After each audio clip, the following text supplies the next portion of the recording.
Nyojong and welcome, people of the internet.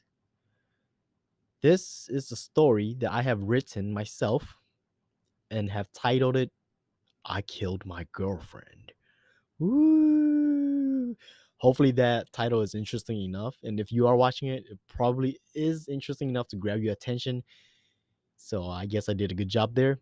But anyways, I just like to make a little quick announcement that if I have to give this story that I have written a rating, I would rate it M for mature just because the contents in this story may not be suitable for all ages, especially if you are underage. Uh, maybe, you know, go listen to a different story. Or if you are overage, but you are sensitive to stuff such as, violence, gore, and all that jazz, then maybe the story isn't for you as well. To that, which I apologize. However, if you like all that stuff and you're here for that stuff, then maybe you will enjoy it. I hope you will enjoy it, and I think you will. But I also like to make one last announcement before I tell my story. All the stuff written in here, I would like to say that I don't condone any of these stuff that I have written. This is just for entertainment purposes only, and all of this is a work of fiction. If it may resemble any person, any real events, just know that it is pure coincidence. All right, guys. Hopefully, you guys listen to that. Now, onto the story. Enjoy.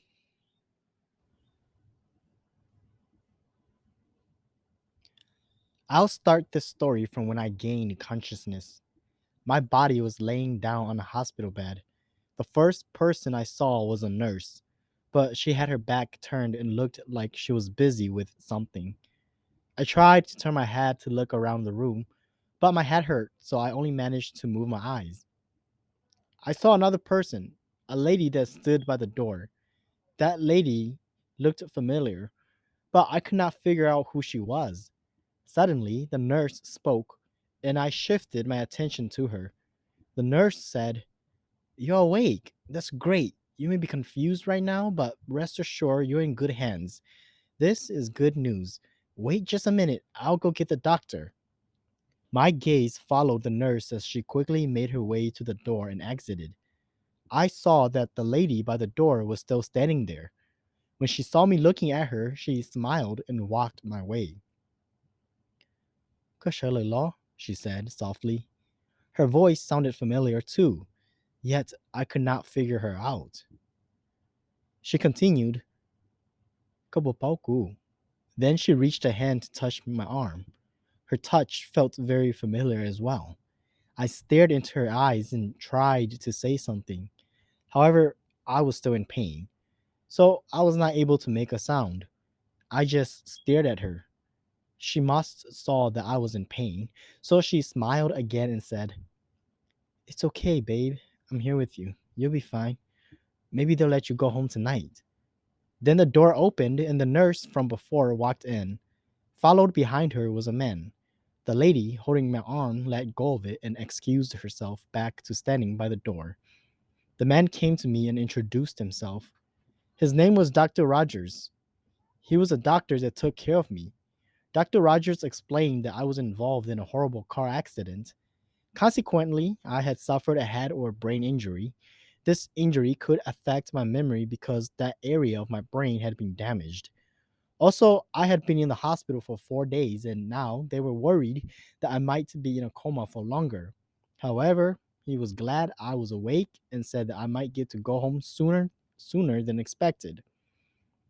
He concluded with assuring me that he would continue to monitor and do his best to help me recover. After a few minutes of taking notes and writing things down on their clipboards, Dr. Rogers and the nurse left the room to give me some time alone. I spent a few minutes alone with my thoughts until I was interrupted. I realized that the lady by the door was still in the room with me. She walked over and talked again. "Pomoko kotu." I managed to give a small nod. Then she reached her hand out to gently touch the top of my head. She slowly slid her hand down the side of my face, touched my cheek. She continued down my neck and stopped her hand on my chest. She rested her hand there and closed her eyes. She was focused on listening to my heartbeats. I could only stare at her because my whole body was still hurting. Then she opened her eyes and looked at mine and said, I was so worried about you, but now you're awake. Well, what you Zhao? Maybe you don't remember who I am. I am your girlfriend, Mbao. She smiled, then looked at the clock on the wall and said, "Có sợ lời chê có bư sao nói trả chống du của mình đâu có nhỏ, okay?" She leaned in and gave me a kiss on the cheek. Then she got up and walked out the door. Alone, this time for real, I thought about the situation I was in. Supposedly, I got into a car accident and now my head was fucked up. Luckily, my girlfriend, or so she said, was here watching me. Bao? Yes, her name. I remembered. That lady was my girlfriend. Although trying to think about her made my head hurt. In fact, the longer I was conscious, the more my head hurt. So I decided it was best for me to just sleep. The next thing I knew, Bao was waking me up. Sợ, sợ lo, kung ka mo to lo, sợ lo kung pu mo ka no. I looked at her and saw she was holding a small ball in one hand. Then I looked at the clock and it showed that it was 1:40. There was no light coming through the window, so it must have been midnight. I opened my mouth slowly as Mbao fed me rice porridge. After I was done eating, she pulled a chair next to the bedside and sat there, holding my hand. I wanted so badly to talk to her, but my body just hurt too much that I couldn't even mutter out a sound. A few minutes in silence went by, with her hand holding mine. Then she broke the silence. Taki su le ka ko mu che lo. Yo ko mu je mu nyon de ko lu apartment ku tili tuan to ko nyo to, okay, babe? Finally, I had the strength to reply back with, oh. Then she closed her eyes and rested her head on the bed. Bao's hand was still holding mine. I felt her grip on my hand tightened, and in response, I did the same. We fell asleep holding each other's hand. Skipping forward to when I finally got out of the hospital, as Bao requested, I chose to stay at my apartment and not stay with my parents. Because I stayed at my apartment, my family members would come check up on me during the morning hours. During the night hours, Bao would come check up on me. I had some strength to move around and do things such as eat, shower, and other daily chores by myself, so I didn't want anyone assisting me 24/7. Day by day, I slowly gained strength, and eventually my body was at full strength during week 2 of my 1 month recovery programmed by Dr. Rogers. However, my brain was still fucked up. No matter how many times Dr. Rogers asked me to try and remember about the car accident, I couldn't give him any details at all. I regained other memories like what my car looked like, who people were, and the kinds of food I ate before. However, when it came to the car accident, no images came to my mind. One night, Bao and I were cuddling on the sofa watching TV. She looked at me and said that she didn't want me to lose memories of her. So she asked me questions about her and our relationship. She asked about how we first met, the first restaurant we went out to eat as a couple, our first kiss, and how many kids we planned on having. I answered her questions to the best of my ability or the best that my memory allowed me. Mao and I first met on our way to class in college. The first restaurant we went out to eat as a couple was a sushi bar. Our first kiss was during a college party where we both got drunk. And the number of kids we planned on having was that I wanted to have 6 children, but she only wanted one child. After answering these questions, she asked, "Nuko wa che shi chong yovlita ko tili cha che." I replied to her, "Going bao de kuchin yo tso nuko wa che shi chong, wlita ko honong." Suddenly, she got up to grab her stuff and prepared to leave. Confused, I asked her, "Ko wa chi?" She replied, "Guyomu." Then she opened the front door and walked out. I wanted to go after her and stop her, but my head hurt. My head started hurting, so I closed my eyes and just sat still on the sofa. The pain in my head progressively worsened until I knocked out. The following nights passed by without Mbao visiting me. I would call her phone, but she was not answering. I didn't understand why. All of a sudden, she stopped visiting. Then I started to think maybe she didn't like that I have permanent brain damage. Ma had always told me that one of the things she loved about me was how smart witted of a man I was. Was it because now that I have permanent brain damage, she doesn't love me anymore? All these thoughts ran through my mind each day and nights that passed without seeing her. Then these thoughts turned into hate and anger toward her. I thought, how could she do this to me? Did she only love me because I was smart? And now that my brain is fucked up, she hated me now? The more I thought about it, the angrier I got. Then these thoughts transformed into thoughts of hurting her.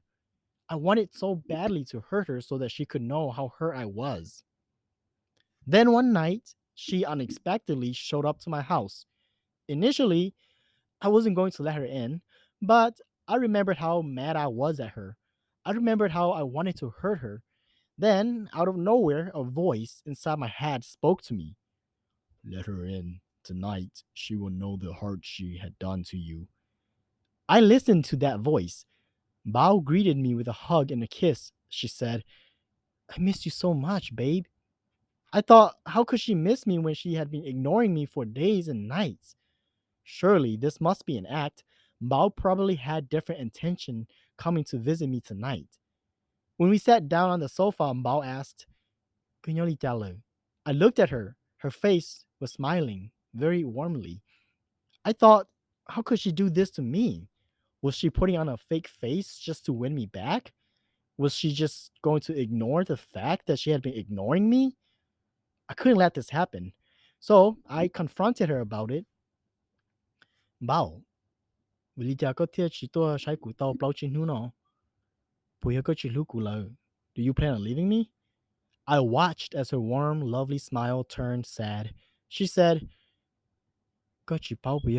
Suddenly, the anger I felt towards her rushed into my body, and I shouted at her, Queen Bao de có chỉ lúc, Queen Bao de có yêu kia của, vì của bỏ lỡ lỡ. Bây có tư mù thả tới tu chê lỡ. She shook her head and said, No, chỉ yêu lý có yên chừng lúc có ý linh sư. I replied, Của chính chừng có đa sư. Bây có yêu kia của. She looked at me, terrified, and was on the verge of crying. With a shaking voice, she said, I have to leave you. I cannot stay with you like this. Filled with anger, I grabbed hold of her shoulders and shouted at her face, Why are you doing this to me? I thought you were different, Bao. I thought you said you truly love me. Why now? Bao tried to push me off, but she was too weak. So she shouted back at me, Joke with a shino. You're hurting me. I shouted back, Good. I want you to know how hurt I am. Again, she tried to push me off, but she couldn't. Then she began to cry. When I saw her crying, I felt sad. I realized that I had done something I had never done before, and that was hurt her. So I let go of her and apologized. She stepped back away from me and said, Guin Lukoling Su, Dishi, Dashino, Kuyanch Dolino, Dokolo, Gutono, the Yakusato, and Dokonyo Imo Ojoko. Hearing her said this only infuriated me more. Then the voice in my head spoke to me. It said, Hurt her.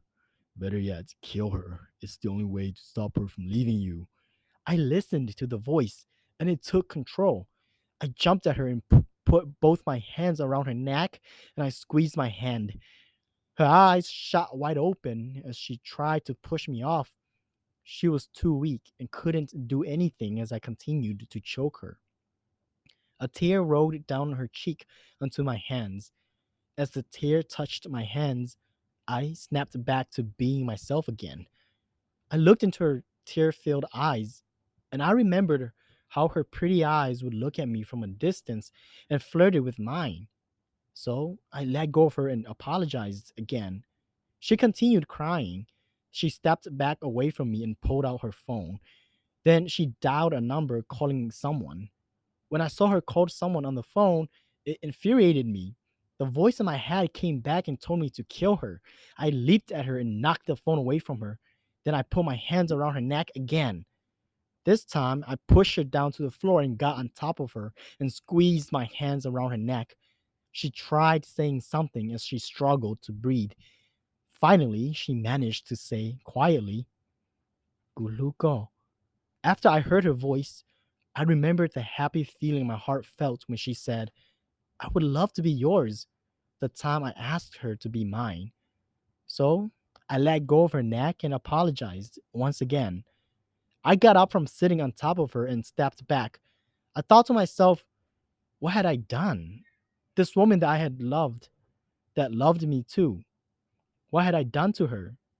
Then I saw her crawled on the floor towards the phone. The voice inside my head spoke to me again. Kill her now. I obeyed and it gained control. I walked to the kitchen and took out a knife. The voice continued talking. This knife will stop her from leaving you. All you have to do is plunge this knife in that woman. Make her feel how hurt you feel. I walked back to the living room and saw that she had reached the phone, and then a man's voice came from the phone. Hello? Hello? Are you alright? Hey, what's wrong? I thought to myself, I must not let anyone know. No one can know about this. I rushed to her and kicked the phone out of her hand and got on top of her again.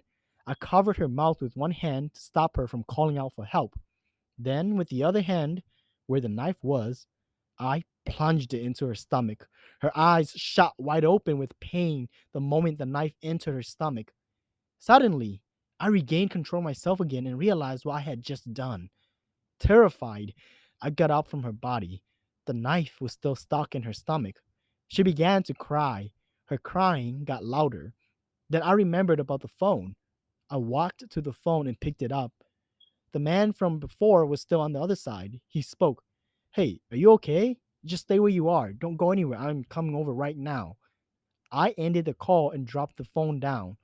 Then I looked down on Bao's body. She wasn't dead yet. She continued crying with the knife still stuck in her stomach. I had to kill her now. I had to put her out of her misery. I had already gone too far.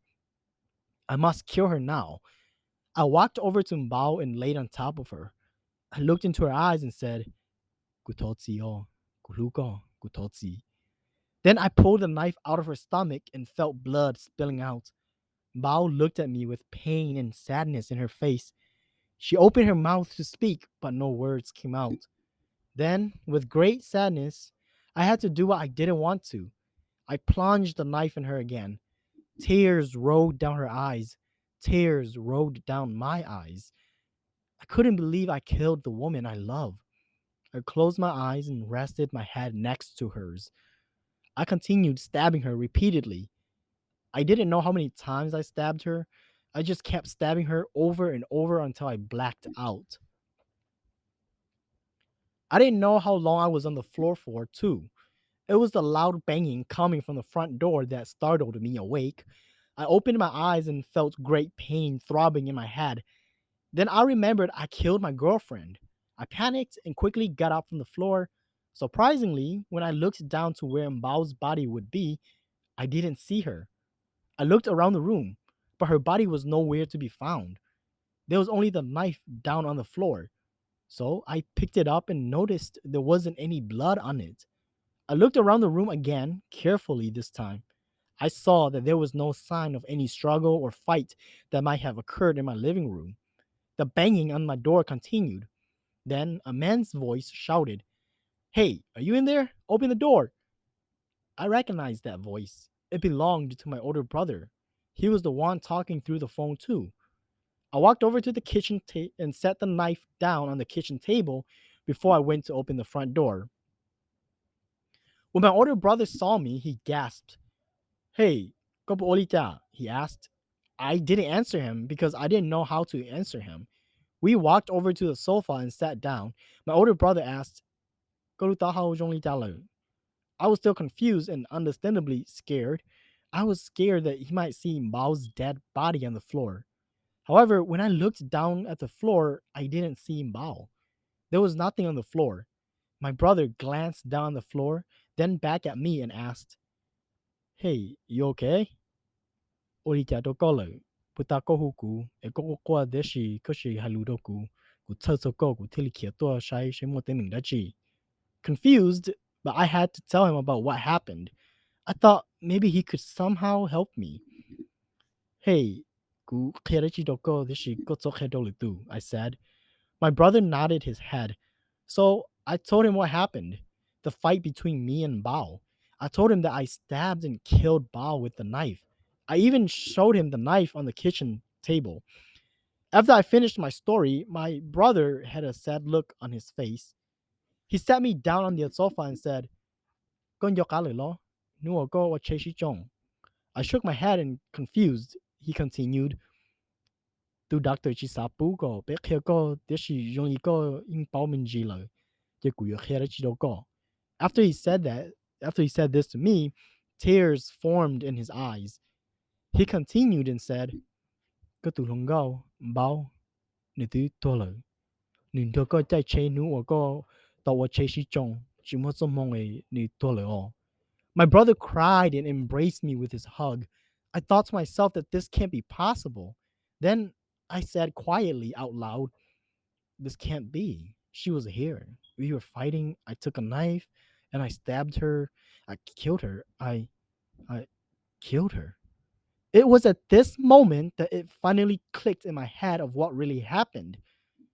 Oh no, no, no, no, no, no. This isn't real. I killed her.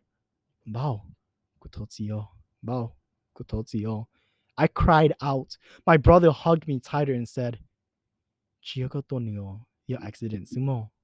Yo li tu ning wo che chong ne e chmo tso mong bao to to le. Chiyo de ka to ning o, chi tso to zi do ko tu king mo." My tears came streaming down my face. Now I remembered the accident. I remembered exactly what happened. On that god awful night, Mbao and I were heading home after eating out at her favorite sushi restaurant. We were cruising down the highway going 50 miles per hour in my car.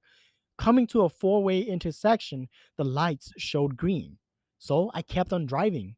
As we were about to cross the intersection, Mbao yelled for me to stop. The light was green, so I was confused as to why she wanted me to stop. I turned to look at her and saw the headlights of another car shining bright behind Bao's face. It all happened too fast. Just in a blink of an eye, the next thing I knew, I was upside down, held by my seatbelt. My body was in pain. I couldn't even move my hands to unbuckle my seatbelt. Then I heard a voice crying quietly next to me. With the little energy I had, I turned to look at where the crying was coming from. It came from Bao. Like me, she was upside down, held by her seatbelt, but there was blood coming out from her stomach.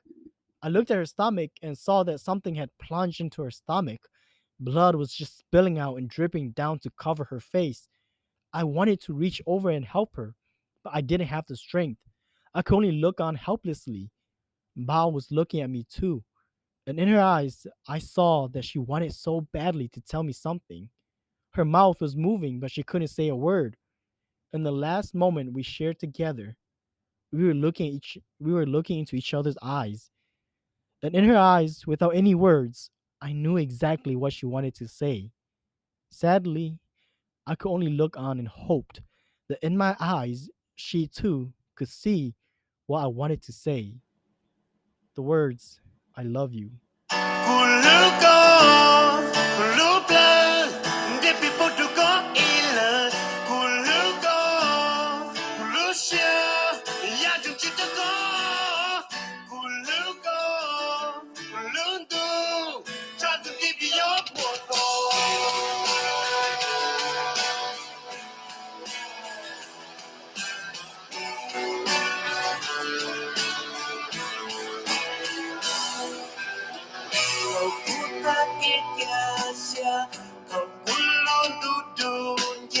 sa chỉ bao cho kể cha cho nó có lúc xóa có gió lúc gió我có cú cho cầu cô ý đánh cờ cô ý lung tung cô ý trong mồ có gió của tôi theo sợ chỉ muốn đã chỉ rồi sẽ đâu sẽ kia sẽ lâu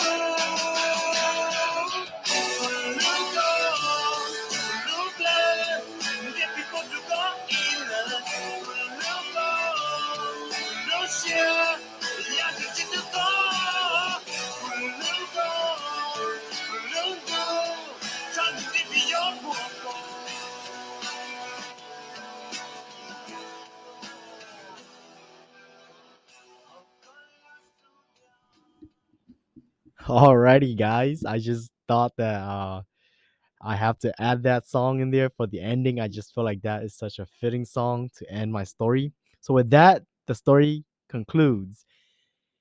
And I just want to say thank you guys for tuning in to listening to my to this story. Now, if you like it, press the like button. If you dislike it, click the dislike button. If you want to help me out, consider subscribing. And please share this video if you feel like it's shareable. But anyways, I hope you guys enjoyed that.